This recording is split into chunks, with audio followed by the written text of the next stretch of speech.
کہ جو انسان اپنے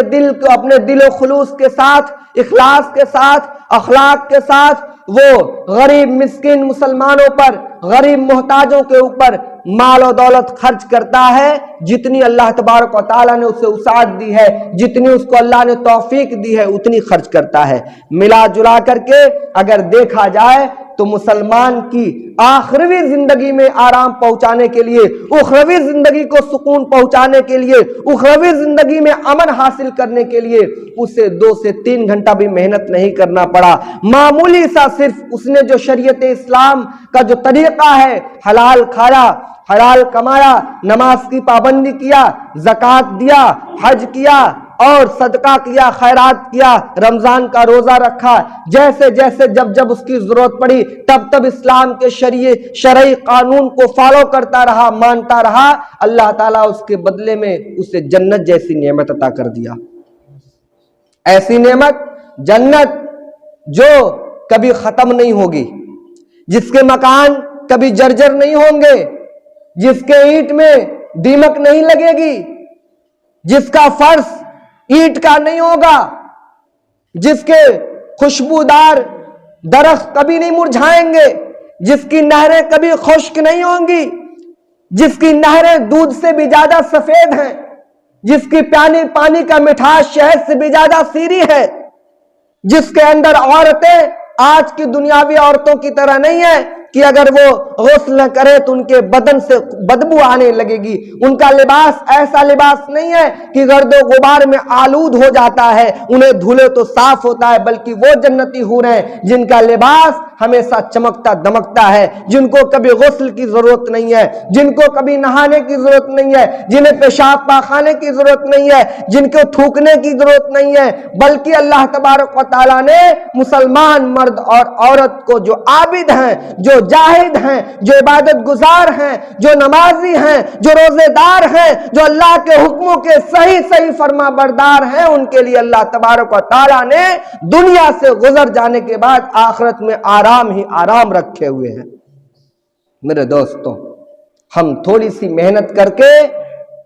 آخرت کو سنوار سکتے ہیں، آخرت کو بنا سکتے ہیں، اور زیادہ محنت کر کے دنیا کو سنوارتے ہیں، اور زیادہ محنت کرنے والی جو آرام ہے وہ ختم ہو جاتی ہے، اور کم محنت کر کے آرام حاصل کی جاتی ہے وہ ہمیشہ ہمیشہ باقی رہتی ہے۔ تو کون سی تعلیم دینے کے لیے مولانا اذان گاچھی رحمۃ اللہ علیہ نے اس مجلس کو قائم کیا؟ الحمدللہ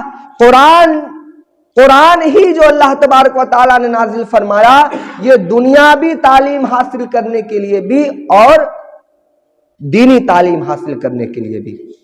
قرآن کریم کی جو آیتیں ہیں وہ دونوں چیزوں کو حاصل کرنے کا طریقہ بتاتی ہیں، تم دنیا بھی سنوارو اور آخرت بھی سنوارو۔ مولانا اذان گاچھی رحمۃ اللہ علیہ نے اگر حقانی انجمن کی بنیاد ڈالی تو اسی لیے ڈالی کہ جس سے لوگ آئیں اپنی دنیا کو بھی کامیاب کر لے اور اپنی آخرت کو بھی کامیاب کر لے، انسان دیندار نمازی بھی بن جائے، روزے دار بھی بن جائے، زکاتی بھی بن جائے، حاجی بھی بن جائے، اور اس کے ساتھ اس کی دنیاوی زندگی بھی آرام اور سکون اور امن کے ساتھ گزرے۔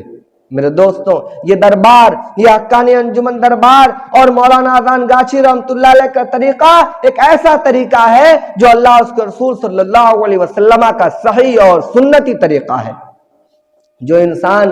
آج یہ مجلس جو ہم آتے ہیں بیٹھتے ہیں، کس لیے آتے ہیں؟ اس لیے آتے ہیں کہ ہمارے دلوں میں جو خرافات آ جاتا ہے، ہمارے دلوں میں جو گرد پڑ جاتا ہے، ہمارے دلوں میں جو کالخ آ جاتی ہے، اس کی صفائی نورانی فیضان سے ہوتا ہے، نورانی جو ہے کہ دربار سے ہوتا ہے، اللہ تعالیٰ کے محبوب بندوں کی دعاؤں کی وجہ سے ہوتا ہے، قرآن کے ذکر سے ہوتا ہے، تسبیح تحلیل و تقدیس سے ہوتا ہے، اور انبیاء اکرام علیہم الصلوۃ والسلام پر درود و سلام پڑھنے سے اور بھیجنے سے ہوتا ہے۔ جب ہم مجلس میں آتے ہیں تو درود پڑھتے ہیں، مجلس میں آتے ہیں تو سلام پڑھتے ہیں، مجلس میں آتے ہیں تو قرآن پڑھتے ہیں، مجلس میں آتے ہیں تو ذکر کرتے ہیں، مجلس میں آتے ہیں تو فکر کرتے ہیں، مجلس میں آتے ہیں تو جو ہے کہ